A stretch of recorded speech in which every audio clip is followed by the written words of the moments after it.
Hey there, welcome to Her Truth Revealed, unraveling our midlife era.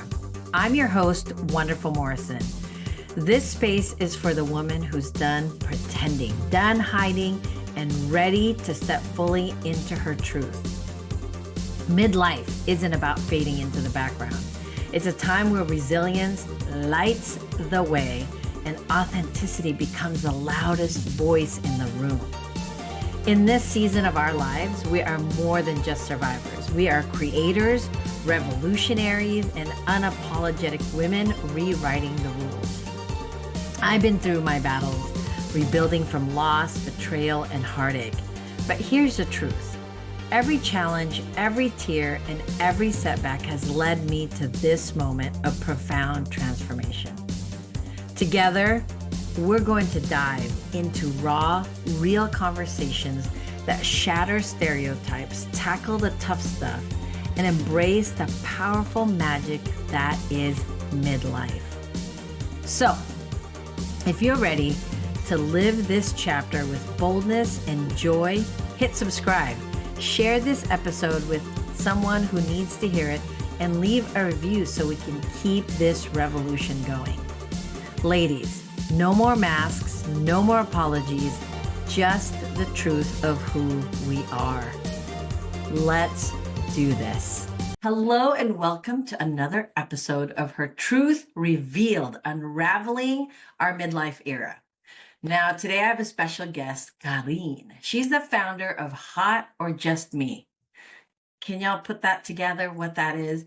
That is really speaking to us midlife women. And what it is a comprehensive online shop and go-to resource for managing, drumroll please, perimenopause and menopause.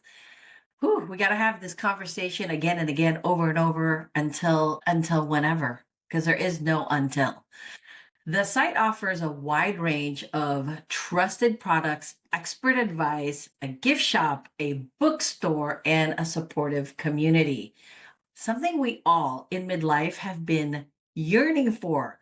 Our mothers didn't have it, our grandmothers didn't have it, our aunties didn't have it. So it's up to Carin and I to spread the word, because really we need this, ladies. Because there's, perimenopause symptoms, there's hot flashes, there's brain fog, but what about all the other things, right? There's night sweats. But the thing is, what's beautiful about this is it was inspired by your own personal journey to find a solution. More about Carin is that she's a serial entrepreneur. This is the fun part that I was like, we really need to get you on here. She is the first American woman and Hispanic person to create a Scotch whiskey. And is that pronounced SIA or? SIA, that's right. SIA Scotch Whisky. Award-winning. First of all, I love whiskey. I'm a huge whiskey fan. So down to get into this. She launched it through a groundbreaking Kickstarter campaign. Now, why is that important, audience? Is because, do you know that less than 2% of funding ever reaches a woman's hands? So, with that being said, on top of that, she founded an entrepreneurial Spirit Fund by SIA Scotch, which now has provided over $350,000 in grants to underserved entrepreneurs. Raise your hand. That is amazing, because this is what we're about. So she continues to champion the next generation, which we are all, I think we should all Red Rover, bring it on over. Hold hands as midlife women and really profoundly unite under these times, such times as these, for commitment to helping people thrive, and especially women in midlife. So welcome, Carin, to Her Truth Revealed. Thank you so much. That was an amazing introduction. I hope I can live up to it. You know what, I feel that this is our plot in life, and this is divine intervention and divine connection, because what's interesting is most women that I have had on the show that wants to express and spread the word of menopause have been in industries of like medicine or naturopathic. And I really love this twist of Yep. entrepreneurship from whiskey, Yeah. alcohol, huge bajillion dollar industry, to, yeah, I think we're going to focus on what our personal journey is. So give us a little bit of where that line kind of started for you. Yeah, yeah, it's funny. I'm calling this my third act in life. I'm 47 years old, and out of college I studied graphic design, and that's what I did for almost 2 decades, so 17 years staring at a computer screen. And towards the end I was just miserable staring at a computer screen all day long, designing things so that other people could stare at their screens, right? And I was finding a lot of joy at that time over a glass of whiskey and having moments in real life and having these real moment connections. And not coincidentally, I was in the middle of a big life transition, a divorce actually, that kind of shook me to my core and started to make Mm. me wonder, like, who am I without this person and what's really important to me? And it was that kind of that just like put me into high gear of saying, I'm also miserable at my job and it's just time to kind of reset.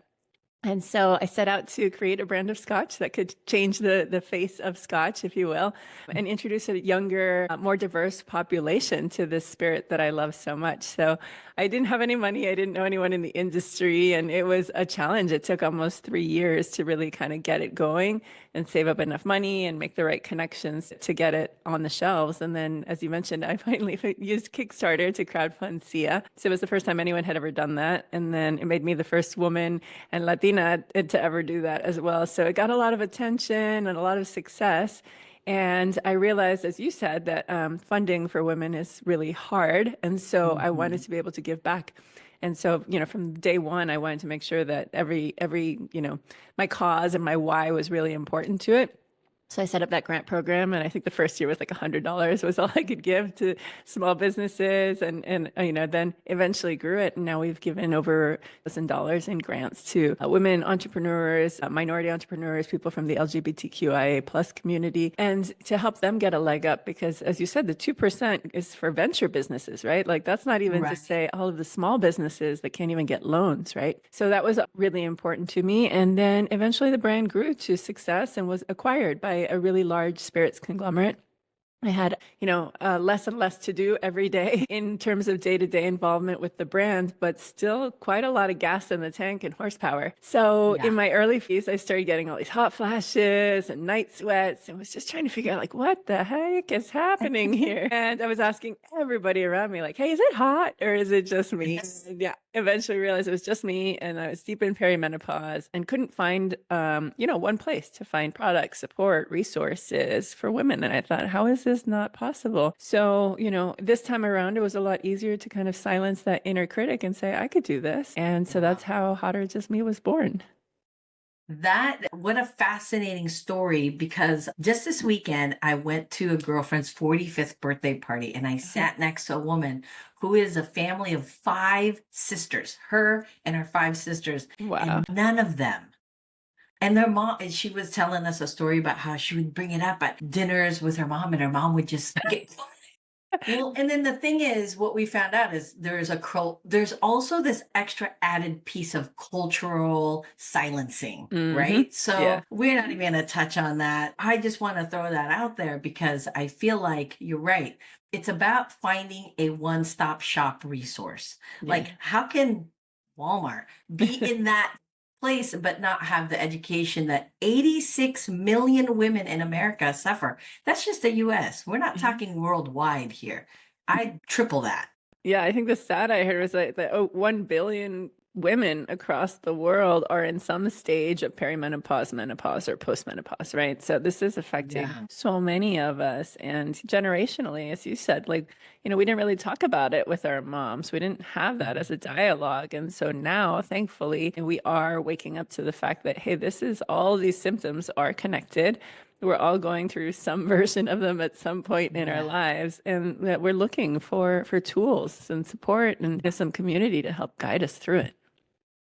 So then you are like, I have a brilliant idea. I'm going to put all these things together, which is an amazing space to begin, right? It's like opening the gates. However, how did you figure, because I think there's just so much information out there. To the Right. same degree that there's no information that we can find, once you open that door, there's so much information, and not all of our symptoms are the same, Yeah. right?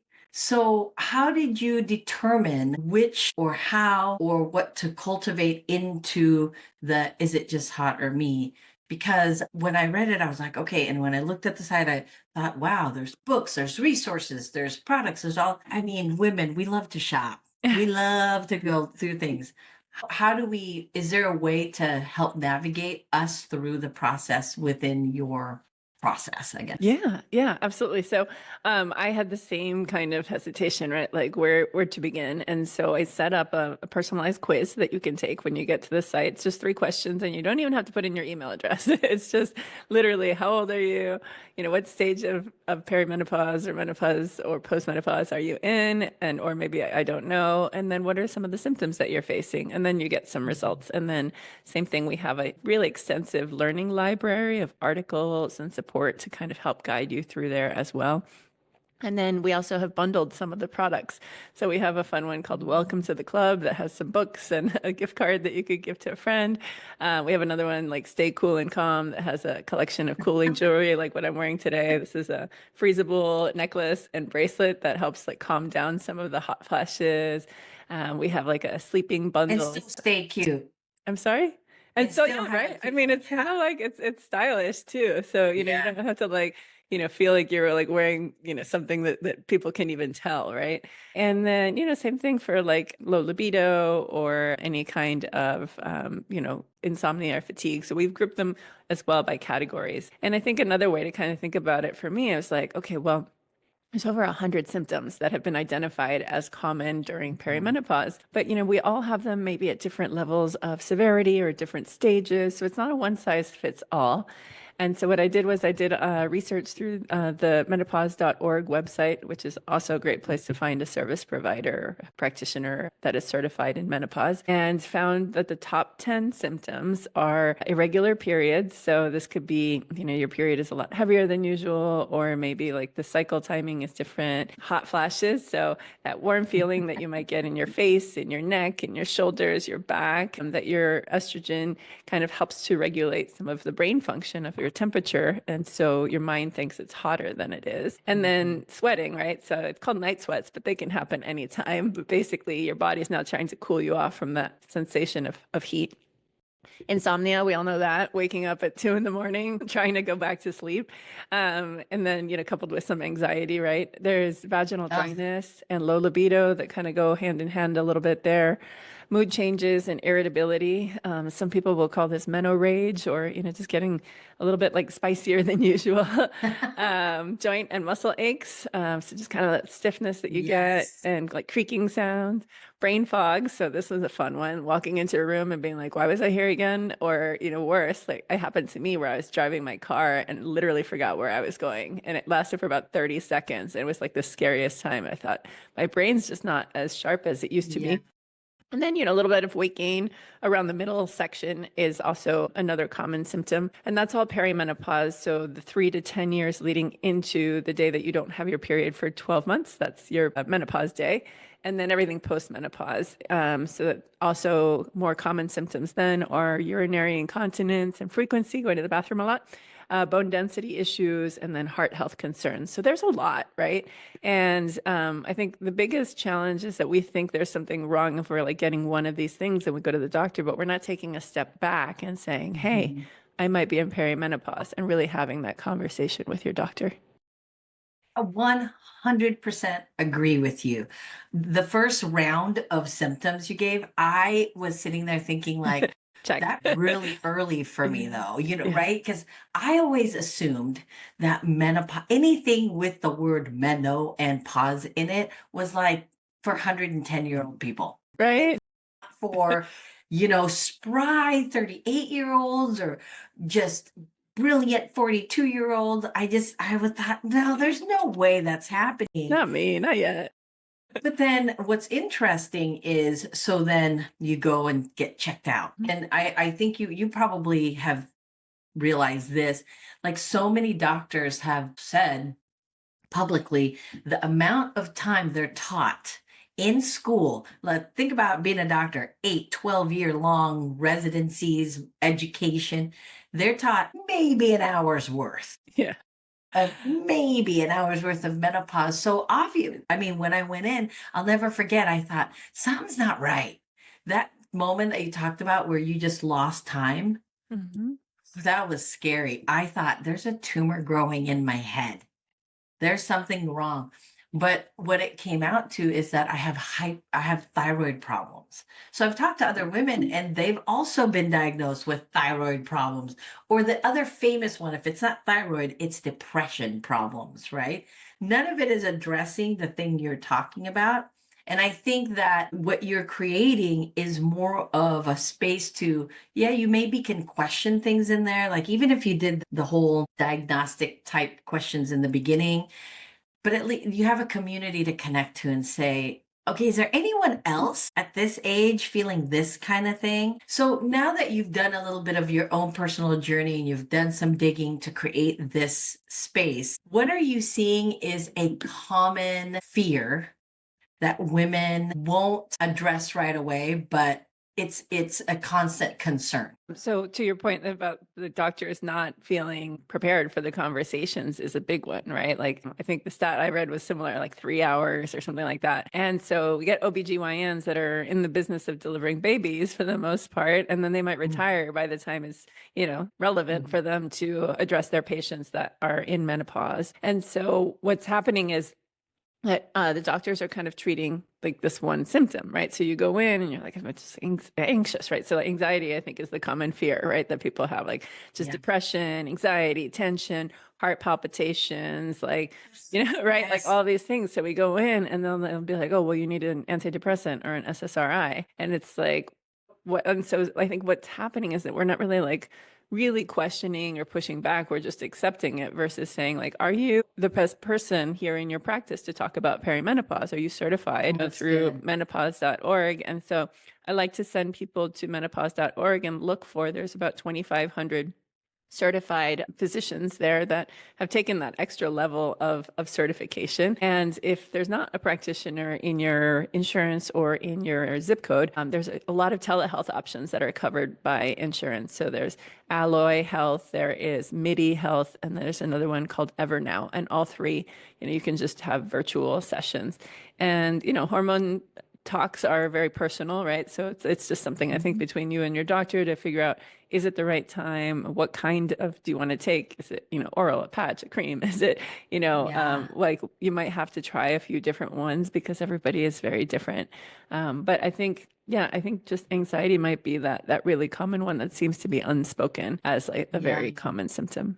I thank you so much for putting that out there because I feel like one of the challenges as women is we're always going to force it through, right? We're going to survive this thing. We're stronger than what people think we are. We're don't underestimate me type of attitude.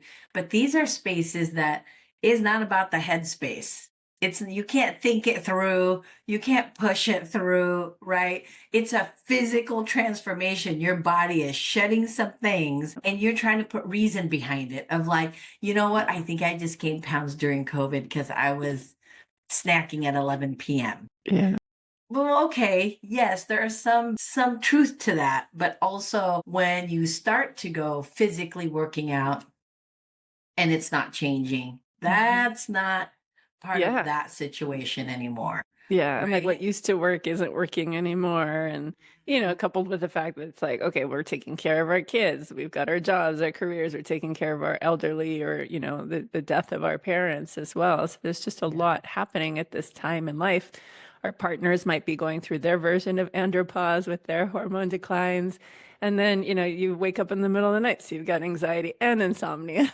And so you're just at this stage where you're not rested, you're not taking good care of yourself, and it's all just starting to really feel like it's building up and you've got the weight of the world on your shoulders sometimes. Yeah, I read a statistic. I can't remember where it was, or that midlife menopausal women have one of the highest rates of suicide. Gosh. Which is really, it makes sense though. It makes Yeah. sense in terms of we have been in control or working our control mechanism for quite a bit. Like it Yeah. is ingrained in us. And then this happens and we are losing control, and not by choice. It's really a forced physical space. So in this thing that in this space that you've created with community and products and services and your own journey again of finding and looking for answers, is there a, let's say somebody who's already been in it for a couple of years but had not really made any strides, right? Like we're not talking about people who are just starting out going, what is this thing? What's happening? Is this resource also great for people who have been in it for a few years and just haven't found any answers and have just been like, this feels a little hopeless Yeah, almost. I think, Why would I any, join? of Why would course. I? I think a big one is always like when you're having these really big moments is I'm not a medical professional. And so I would say like talk to your doctor first.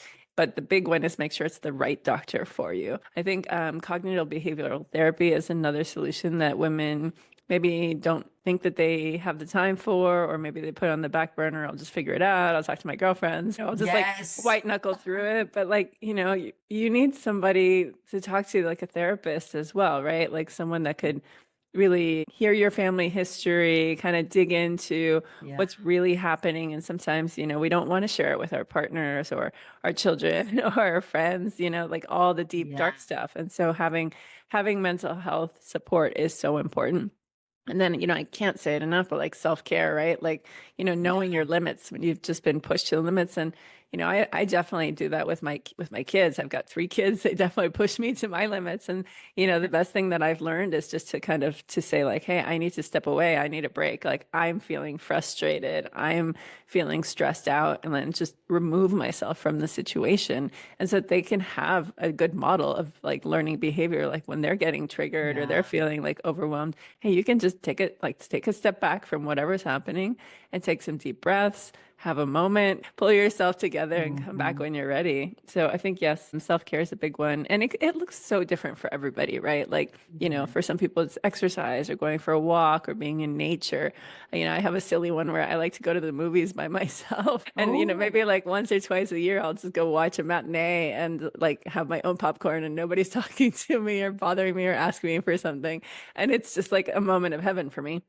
But then, it could be also just meditation, something that I mm, discovered later in life. I was always like, again, that inner critic telling me when I tried to meditate in my 20s and 30s was just like, you're doing it wrong, or you're supposed to like, yeah. just like, and the voice would just never shut up. And Yeah. then I discovered something called transcendental meditation that's just total game changer that really grounds me, once, sometimes twice a day. I can do it like in my Mhm. car, when I wake up, whenever it is, just to have those 20 minutes. And it's a timer on my phone. It's like an Mhm. app that I use. And, at the end, it'll say, like, was that easy or hard? And then, like, it'll dig into if it was a hard meditation, was it emotions? Was it thoughts? Was it like self doubt? And then it'll give you advice or videos to watch about, like, oh, it's really just your mind processing the stress, right? And it's okay that there's Yeah. no wrong way to do it. And it's been really beautiful. And I notice the days that I don't do it, a big change in how I can manage just the day to day stress. So I think it's important just to find the tools and resources for those. Those aren't necessarily things that we have on the site, but definitely that we've written about in the learning and resources section. And I love that you bring that up, because one of the things that I've recognized in talking to individual midlife women and groups of women is we're not all the same. Yes, we know this. Like logically, we get this, but we are all the same because there's no one that escapes this. No one is escaping this midlife transition, not a single person. The interesting thing is that we all have a different sort of way of collecting the evidence, right? Because control is a big part of what we're not allowing for it to be on the same level. Like when you first got on, I thought that is such a cute necklace. But I'm thinking immediately, like, oh, I don't know, how many more necklaces can I have? Like, but then when you said it's made specifically to like help you with night sweat, Holy moly. I could use that when even going out to dinners type of Yeah. thing. Yeah. There's moments where I think I'm fine, and then all of a sudden I am like, it is 120,000 degrees in here. I'm in hot Yeah. yoga at the sushi restaurant. What is happening? Yeah. And I feel like back in the day, I remember when people were wearing these bracelets that are supposed to help like with cholesterol or some type of, but they were Mhm. like copper, Yeah. and everybody who wore it, you're like, oh, this person's old. It's supposed to help them with whatever. Yeah. And I feel like this generation of menopausal midlife women are unlike our mothers and our grandmothers. We are still very vibrant. We're still full of energy and want to contribute to the world. And we don't also want to look the part Mhm. of we're old. And Yeah. it's not this, ladies and gentlemen, let's get it straight. It's not this, I am fighting age. We are not, that's not, I don't think it's about that. I don't think it's about this like need to look young, be young. No, I don't think we're struggling with that. I think we're struggling with the idea of like, there's no one that markets to us to keep us in this vibrant space, but also going through this midlife transition. Yeah. So tell us a little bit about, products like your Yeah. necklace and things that we don't even know where to search to begin with. Yeah, well, thanks for the compliment. I agree with you. I think that, as a woman, we're like just forced with all these like societal norms about like looking a certain way or being a certain way. But there is, I think, some like, just sort of like everybody just, pipe down when you get to like midlife because you're just like you've heard it all for so long and you're just kind of Yeah. over it. But the beauty of a lot of the products that we have on the site is that they are from female founders, right? These are women-made products. They're like made by us for us too, right? And so, Yes. to your point, some of like the jewelry or we have like clothing as well. Like we have an anti-flush tank top from a company called Become, and it's moisture wicking technology, but it's also just stylish and cute and comfortable, right? And then, like, I can tell you, like, a cooling neck fan that we have on the site, I didn't just like pick it at random. I actually went out and bought 40 different fans and tried them all personally and said, okay, this one's too loud. This one, the battery runs out. This one's too heavy, or my hair gets caught in this one. So Mm. everything has been completely vetted just to be like, okay, there's one thing, not to just to make it like thin, but it's a very curated. Same thing for we have a cooling eye mask that again women made and operate. It's just great for headaches, but it's also great for falling asleep as well. The cooling sheets that we have, a cooling bedding. We have products as well for your skin and your hair, for low libido and vaginal dryness. So just a big collection of products based on needs, and knowing that those have all been very, very well vetted, not just by myself, but by a community of other women and medical professionals and healthcare professionals to make sure that we have the best ones out there. And to the same point, I don't have a ton of categories on there yet, but as the brand and the business grow, we will be rolling out future categories. So right now we have hot flashes, night sweats, vaginal dryness, low libido, insomnia and fatigue, hair and skin changes. We have a bookstore and a gift shop. And then in the future, we'll be rolling out products for mood changes and irritability, urinary incontinence, anxiety, irregular periods, and brain fog and concentration. Wow. Okay, and remind us when you decided that this was going to be the new, your third chapter. So it was probably somewhere in my like mid 40s. But it was really last year that I kind of said, like, I think there's something here. And it's kind of funny because like, you have this like, the imposter syndrome, inner critic, Mhm. inner voice that says like, oh, well, there's nothing like it out there. People probably don't want it, right? And so Yeah. versus thinking like nobody's made it yet, and maybe nobody's like really kind of put it together. So, in some ways, starting my business the first time took me like 3 years to tell that inner critic to pipe down.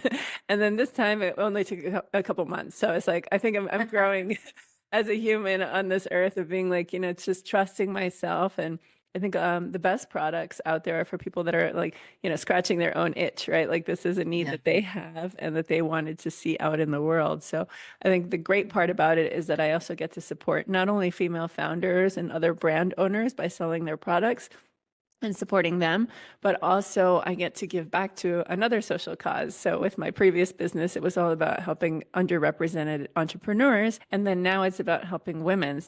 Our social cause that we're aligned with is period.org, which is an amazing organization that helps young women through their menstrual cycles by having access to menstrual products. And sometimes they can't afford them, sometimes they don't have access. In many countries, this keeps them from even going to school for several days a month.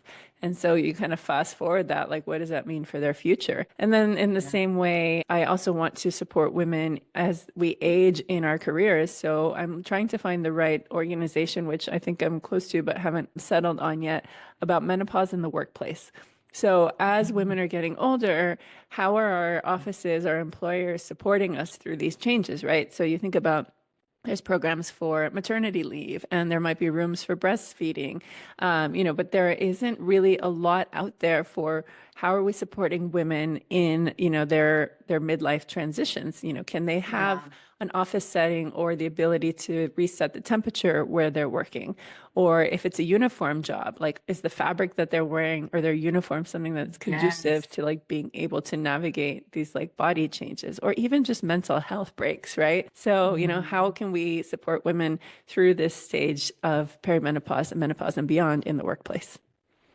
I love that. When you said uniforms, I think, I don't know why, immediately I thought of like airport employees, because so much of their uniforms on all levels is polyester, which literally traps the heat in your body. And I'm thinking you're doing that for 8 hours on end every single day. And there's just so many things you can't, like pantyhose too. Oh my gosh, I can't even. Yeah, so we need to be able to accommodate everything, right? I mean, if they've been accommodating golfers to have, airy armpit situations, come on, just redesign it to fit my frame, right? Exactly. So, that's a shout out to Nike to get something done here with that. I love it. I don't know if anybody's listening, but I love that you're stretching it even further to things that some of us have not even thought about because we're not going to find solutions for them. So we're just kind of trying to figure out how, when I think about, for instance, let's say a black tie event, which I am really like, oh God, that sounds horrible. That sounds horrible. All the prep time that it takes, and then what you have to wear, because there would be one moment where like off the shoulder sounds amazing. And then 2 seconds later, like, but it's freezing in the state I live in. Right. And it's this constant up and down. Yeah.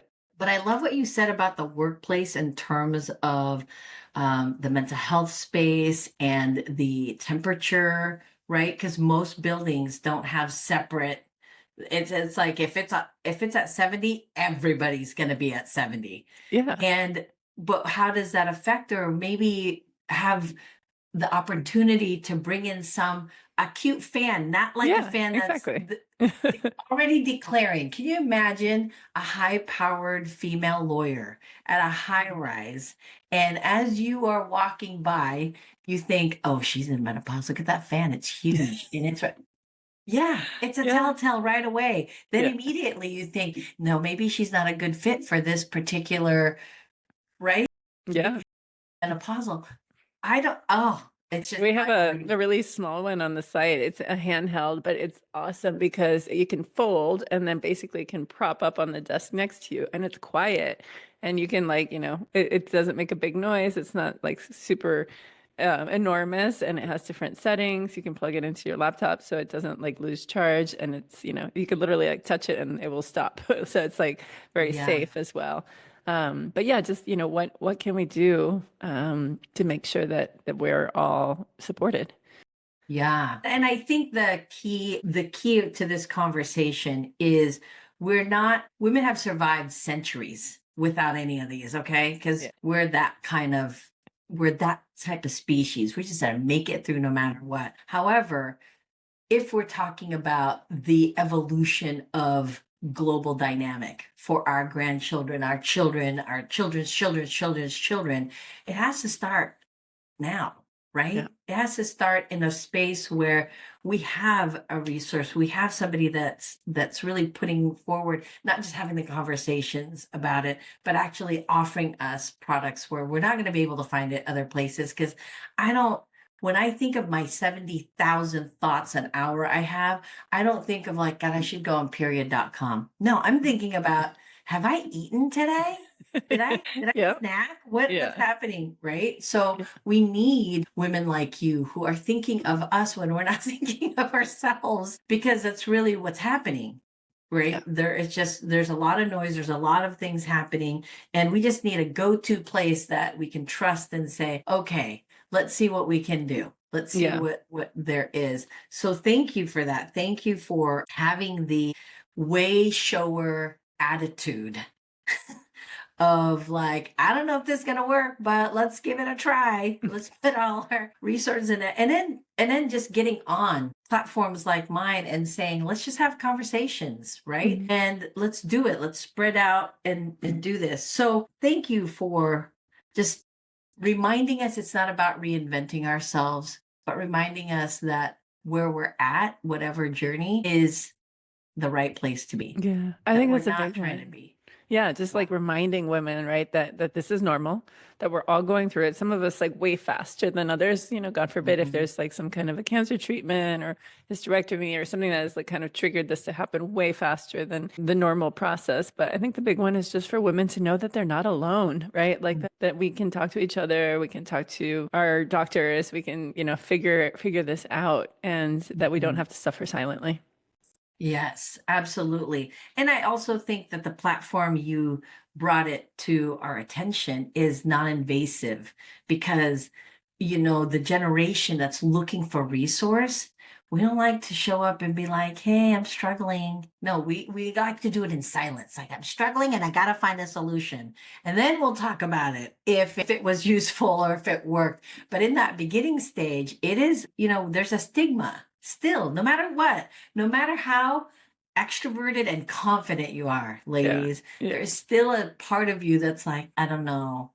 I don't know if I'm going to talk about that. Like, it took me months to switch my platform over from Women Entrepreneurs Unite to, okay, yeah, we're kind of tired right now.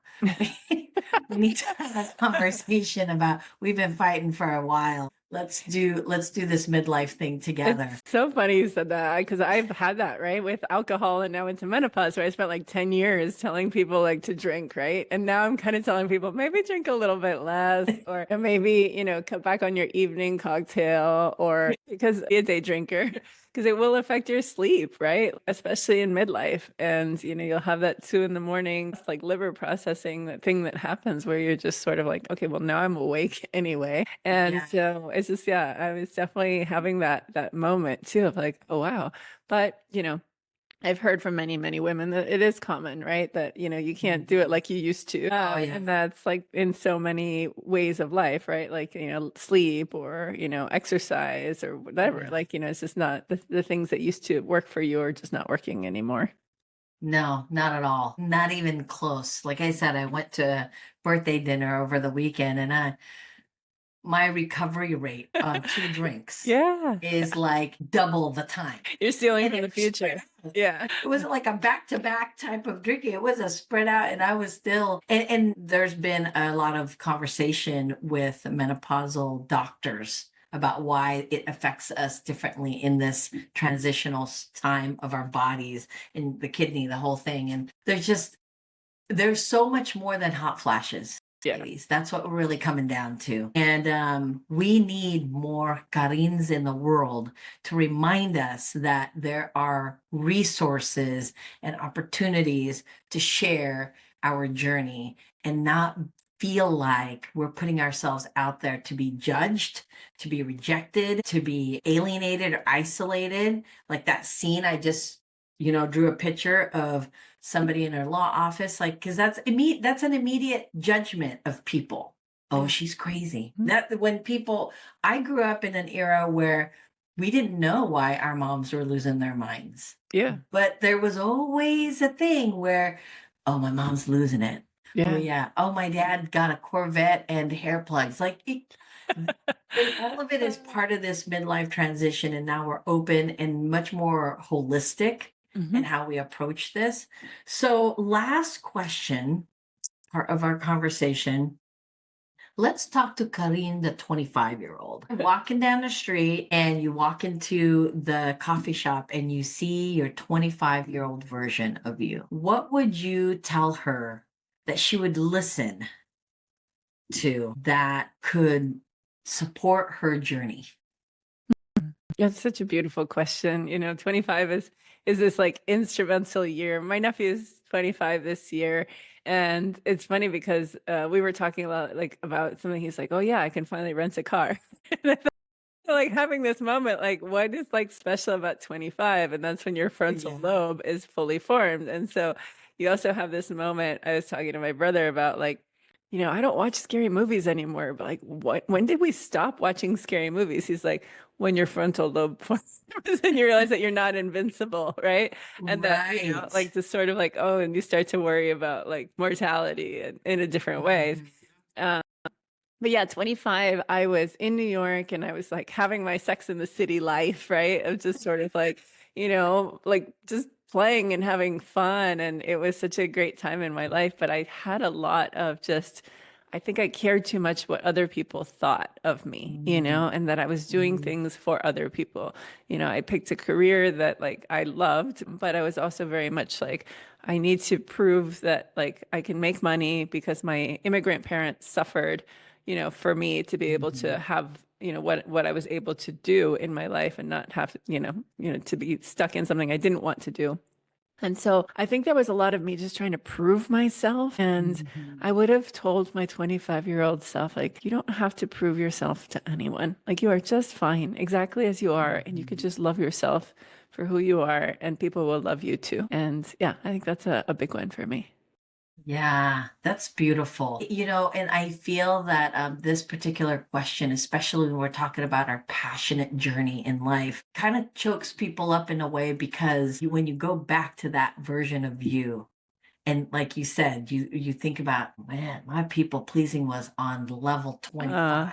And you just want to, and it's not about shaking that version of you. It's about kind of reconnecting you to you at yeah. some point. And I'm just like, love ya. But we don't say that to ourselves at that age, right? I don't think I really said, looked in the mirror and go, God, I really like you until my 40s, Yeah. Yeah. right? Because you're also just still at that moment trying to figure out who you are, right? Like, you've got your friends, your job, you're like, you think that you're like, I'm an adult, right? But you're just a still little baby, like a baby adult Yeah, getting started. yeah, for And I see sure. kids now, they look so young to me, but they are in their 20s. But I think it's just sort of like, I'm like, oh, wow, they think that they've got it all together, but they're still just figuring it out too. I mean, we all are, right? I'm still figuring it out. But I Oh, think that for there's sure. less of that people pleasing for sure. Yeah. Well, and I don't know if it's because we're just exhausted from that experience, Or or that is we we just realized got it didn't get us anywhere, right? smarter. Like that Yeah. didn't work. So let's try something new. Let's try just loving ourselves. Yeah, for sure. But, one last thing I just want to put out there, and I just connected the dots in terms of what you said. Your journey of this untapped arena of female Hispanic woman in the whiskey industry. I think it was a total setup for you to be like, I I can do it without having to please people because it was your journey of like, I've been sipping on this. It's something I enjoy. Let's see where the challenge takes us. So I think in the same breath of like, man, I gotta stop people pleasing, or gosh, how to get into that habit. At the same time, if we look back at our life and reflect and think, actually, I kind of did some awesome things and I did it without having to please anybody. So there's a big part of us also that has been a rebel of Mm. that space. And I want to honor that because I feel like that's the next, also, this third chapter you talk about with all of us midlife women. It's not about the age, it's about taking those experiences and saying, we're actually kind of built for the thing we're stepping into, Mm. and we should show up in it no matter how shade, like foggy path it looks. That's my thought on that, because I was thinking what you said, what you'd say to your 25-year-old is you don't have to prove anything, but then you did prove something. Yeah, well, without like, I think it's because you don't set out to do it, right? It's not like I'll show them. It's like, no, I'm going to do this for myself. And there's a different Yeah. power. There's like a strength there when you're doing something for yourself than when you're doing it Yes. for someone else. Yes. Yeah. And that is where we're going to leave this conversation, because it's a perfect ponder of like, what have I done to thank you so much, everyone. Thank you, Carin, for being here. Thank you for your energy and your knowledge and just your spirit to remind us women in midlife that we are enough just as we are. And keep doing the thing, whatever that thing is, because you're going to get there. And also all of Carin's information and website and all of that you can dive into will be in our show notes.